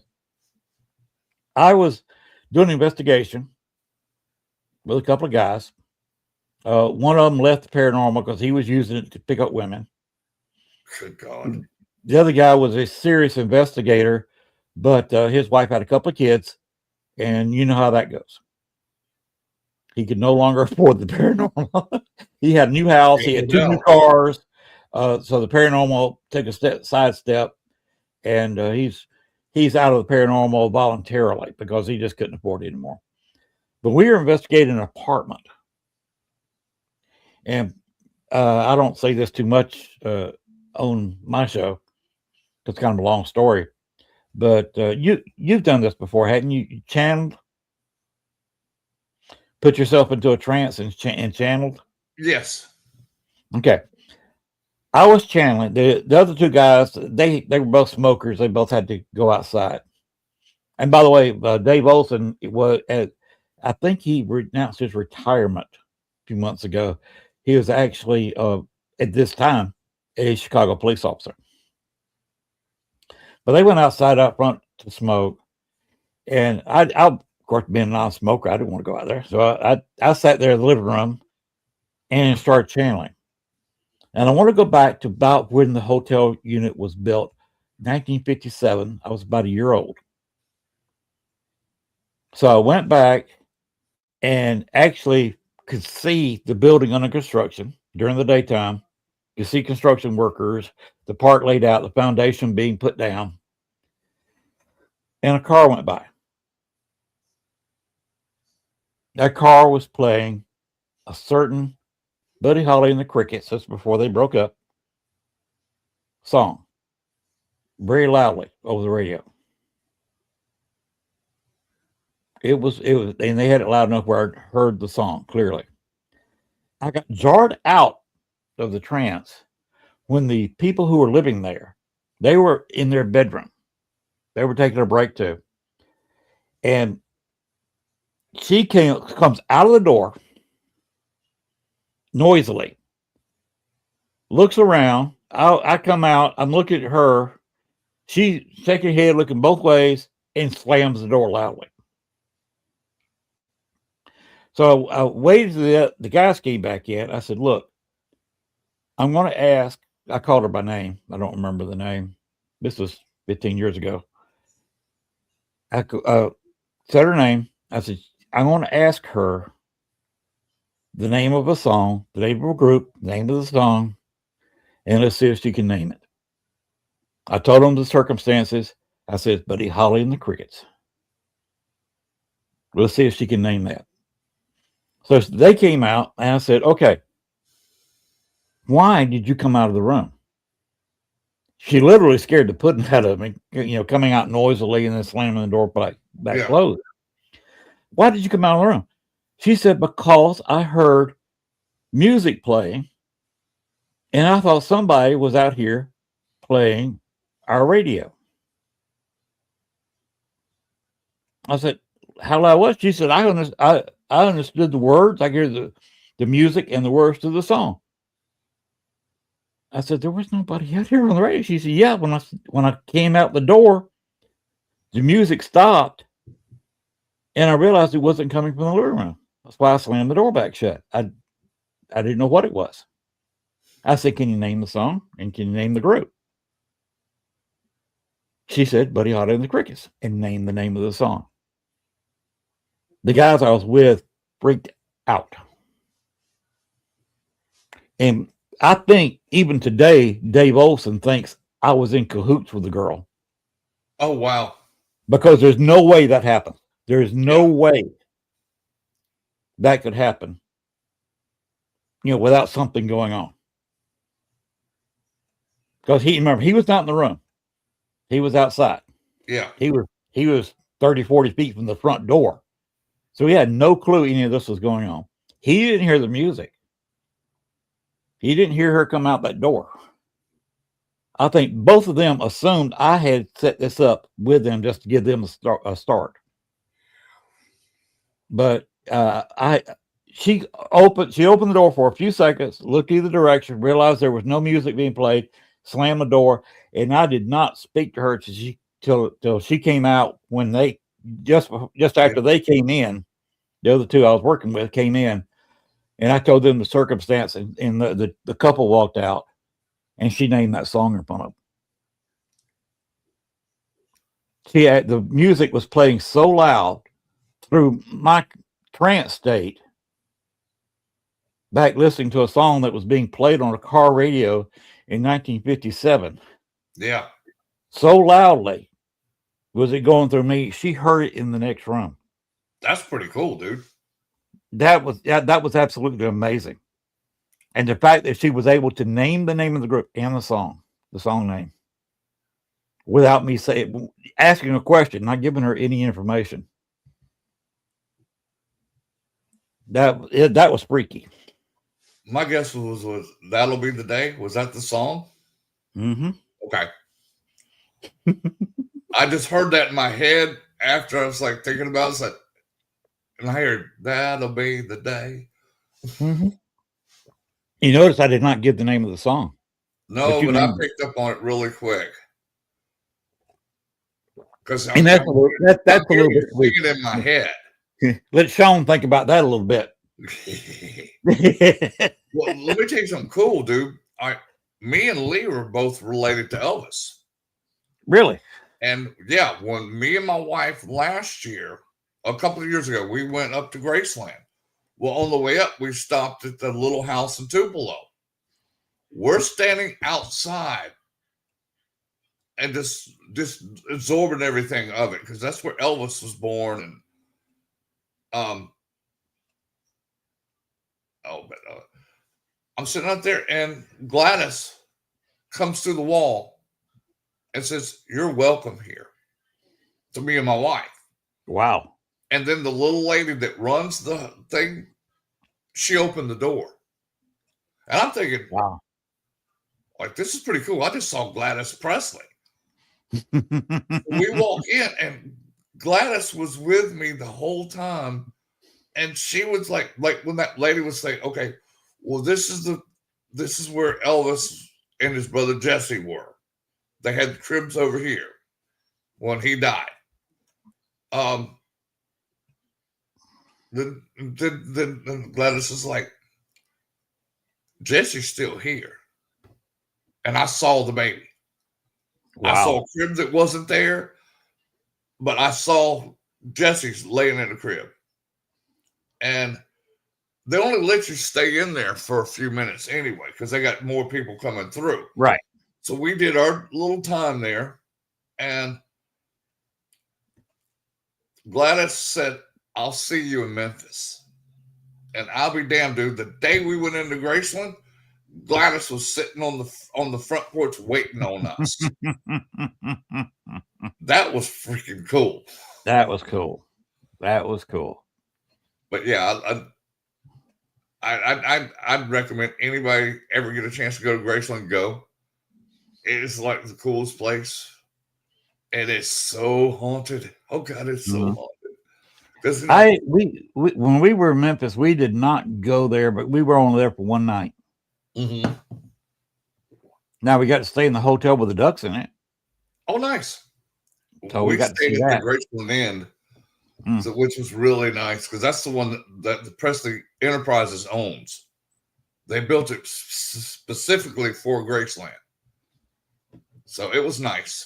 That was nice. Yeah, having Gladys come out and greet me at both houses. Mm-hmm. And she was just so proud. She wanted to show. It's like millions of people walk through the house. I got a tour by Gladys freaking Presley Spirit. Yeah. And Elvis poked his head down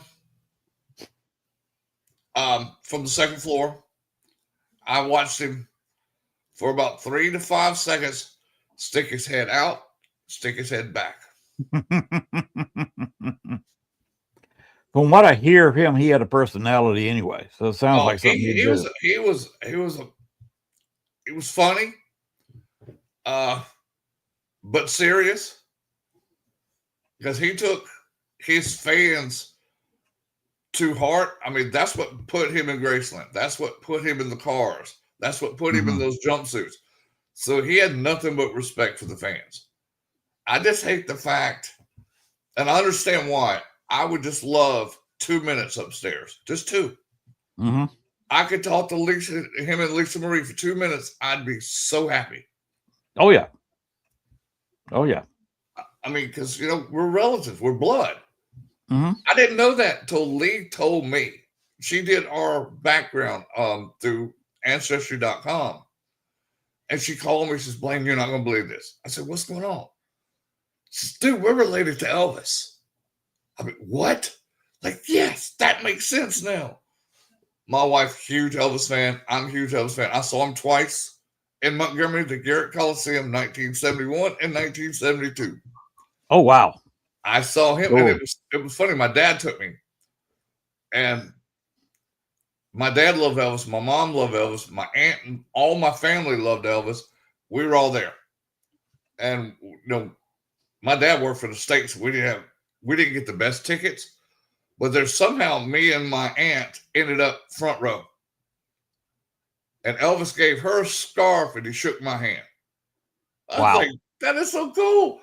I'll never forget that. It's like I shook Elvis's hand, and didn't realize that we were related to each other at the time. So yeah. you're only once removed from Tricky Dicky Nixon. I know, that's scary. Have you ever read the details of when he visited Nixon in the White House? Yes, when he brought him a damn pistol, bought him a Colt 45. Yeah, put a badge on him. Put a badge on him. I guess only Elvis could go through the front gate of the White House with a gun and nobody say nothing to him. And go into the Oval Office with a gun and have a badge presented to him. Only Elvis. They actually have that badge on display at Graceland off and on. It's one of the objects that doesn't stay out a lot, but it'll come out. We were lucky enough to see the badge and several other badges he was given. I mean, he's got, let's see, one from Nixon. He's got an FBI badge. He's got a U.S. Marshal's badge. And I don't know how many city and county police departments and sheriff's offices he had badges from. All this Memphis Mafia had badges. But they didn't get one from the White House, let me tell you. That was an EP only. Oh, by the way, one thing I didn't tell you earlier. Gail's family is from here. Okay. Both her grandparents, both sets, are from this area in Southeast Louisiana. That lived here forever, and they also had relatives over in Lake Charles, which is in the west part of Louisiana. Yes, it is. And they all came from Louisiana originally. Her father's done some tracing back. And guess who else lived in that area where they were from at the same time? Who's that? Marie Laveau's descendants. Oh, right on. There's a distant relation there. That's cool. So I've actually had her come through on a ghost box before in New Orleans. Yeah. I went down and left a pie for my hair at her tomb. You can't do that anymore. No. But she actually appeared to me a couple of times here at the house. Right on. So she would only do that if with somebody with a relative. Yeah. I think that she came to me because she felt like that my energy was good, that I wasn't disrespectful to any of the spirits, and she showed me. I left her sugar packets because I knew she liked sugar. So I left her 2 sugar packets. And that's why you and I can walk around New Orleans without a whole lot to fear and go places and see things. Exactly. And I love it because it's so cool, because New Orleans is one of my favorite haunted cities. I love Gettysburg. I'll never say anything bad about Gettysburg, but New Orleans is just something special. I've been to Savannah. But it doesn't compare to New Orleans because you not only have centuries of spirits there, you've got other things there. You've got voodoo there. You've got Right. vampires there.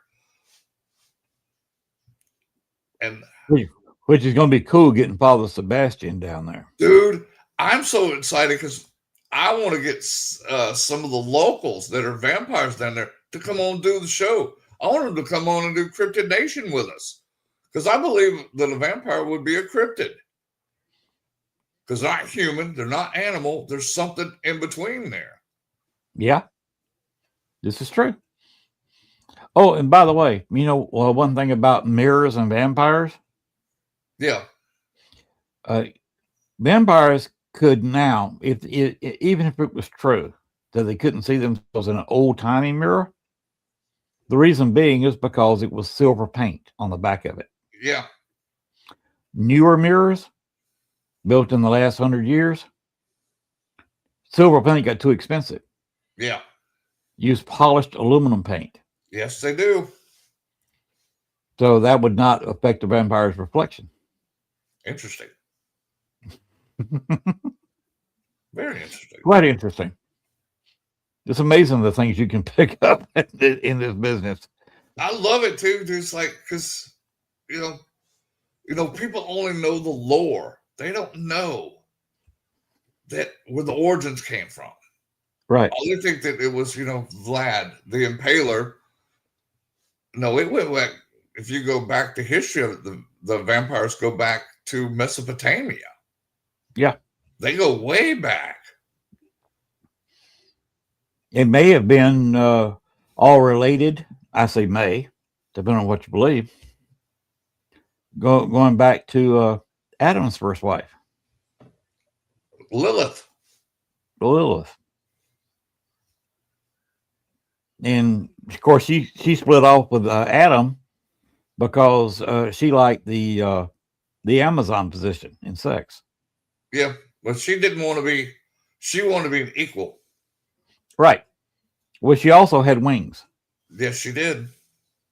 So it's kind of hard for her to lay on her back in a missionary position. Yeah. That would have to be uncomfortable. Yeah. See, that's stuff we could have a whole nother show just on that, dude. Would that make Lilith? I can't believe we've been on 2 hours and 5 minutes already. Yeah. We're sitting here covering a variety of subjects that we usually don't take the time to do on our own separate shows. Yeah. Got to imagine the conversations we'll have in New Orleans, brother. That is going to be very, very interesting. Yeah, I think poor Sean's ready to go to bed. He looked like he's about to fall out the chair. No, but 5:30 does come around for early in the morning. I was going to say, you got to go to work in the morning. I feel sorry for you, brother. I ain't got to go to work no more. I only got 10 more years, buddy. I filed my Social Security disability and 100% VA disability and military retirement check. My happy ass ain't working for nobody no more. 10 more years and I'm hanging her up. You and my wife, same boat. Then when she's done, I'm selling this damn house and I'm moving to the beach. Which beach? Fort Walton, Destin area. Oh yeah, gorgeous. Oh, can't wait. Too many people now for me. I'm not going to live actually in Destin, right on the border side, but I'm going to live close enough where I can get my happy ass in the car and go to the beach any day I want to. There you go. I'm actually going to live out of the city a little bit, live out in the country, have me a big old ranch down there. Actually, margaritas and the beach sounds pretty good right about now. Dude. Well, let's let poor Sean go to bed, brother. And we'll talk more. We'll definitely talk more. We'll have some fun down in New Orleans for sure. Yeah, we will. All right, Blaine, it's been a pleasure. You and I have really not talked this long before. We knew each other, brother. Of course. We talked a little bit, but we haven't gone 2 hours and 7 minutes and 22 seconds like we have tonight. Sorry, Sean. It's all right. It's all good. See, the clock is up there right by Sean's hat on my view Yeah, it screen. is. Yeah. Same line. Sean's probably counting the minutes going by right now in his head. You can see him kind of moving his jaw. Okay, that's No, 2 hours. I figured it'd probably be over tonight because I know how you both get into the conversation and the talk get pretty good. So I figured I'd just let her ride tonight. Dude, we didn't even get into the stuff about the Wild West. And No. all the history stuff. So that's a whole nother show. You'll see the belt that I wear in New Orleans. That's came from the Frontier Hotel in Vegas. Been there many times. And I got a belt buckle from there. I got one for Binion's Horseshoe. Cool. Don't wear it, but I got one. I got one with it's actually made from my name. Right on. It's bronze, I believe. Bronze or brass. Depending on how you rub it and how shiny it gets. Nice. If it gets really shiny, it's brass. But it's just 3 letters of my name. Well, Len, thank you for having me on, brother. And sorry to keep you up so late, Sean. No, you're fine, man. Like I said, I knew you guys were going to end up going over tonight because I know your conversations always get really good. So I was prepared. Thank you, brother. We told a lot of stories tonight. I'm gonna spend Blaine. a little bit of time with the old wife before we go to bed. So, Blaine, yes. before we let you go, can you go ahead and throw up the end picture, please, Sean? The one that you got with Blaine on it. Oh no, you named that one. Blaine, this is going to be my guest next week. Oh, right on. Former military, Air Force. He's standing eagle. The eagle there is his totem. And we're going to be talking cryptids, aliens, and Area 51. He was a photographer in the Air Force for years. Dude, I'll be listening. I'll be watching. Don't worry. I'll be throwing questions out at him. So any questions you got, put them in the chat room, and he's going to cover it because he's. I'm not going to say a whole lot because he said he's going to dump loads, gigabytes of information during the show next week. So you're going to hear some stuff you ain't never heard before because he was right there at Area 51 for several years. Been there, done that. Got the T-shirt. I spent Thanksgiving at Area 51 in a hangar. So he's been there. He was a photographer for the Air Force. So y'all may have walked right past each other somewhere along the line. Would not surprise me, bro. Because he's older than I am. He was. I think it was in Nam in '69 where he started taking pictures. I was 4. He was probably there with my dad. '69, I was. I was born in '56. I was 13. Yeah, my dad did 4 tours of Nam. I did 4 tours of Afghanistan, 4 tours of Iraq. Yeah, so I saw my share. Yep. My first wife's father did 3 tours of Nam in the early to mid '60s. Well, He was over there. Let's let Sean get off of here because he's like, Blaine, he's giving us the evil eye. Good night, and be sure and watch the show next week. Be there, brother. Thank you, man. He will be taking questions. So put some in the chat, and we can cover it. No, I will. Thank you, Sean. Yeah, no problem, guys. Everybody have a great night. Go get you some rest. I was going to put that up and say that's my next week's guest, but you already put it up, and I've already said that. Okay. But I wanted Blaine to catch it, so he'd be sure to be there. Dude, I don't miss the show. So listen to us next week, and Sean probably needs to go to bed. So we won't. I say let's forego the chit chat at the end of the show. Let's just quit. I haven't had supper yet, so I'm getting hungry. All right, have a good one, everyone. All right, just go ahead and hit the exit, and just remember the paranormal never sleeps, people. Have a great night. Great night, both of you.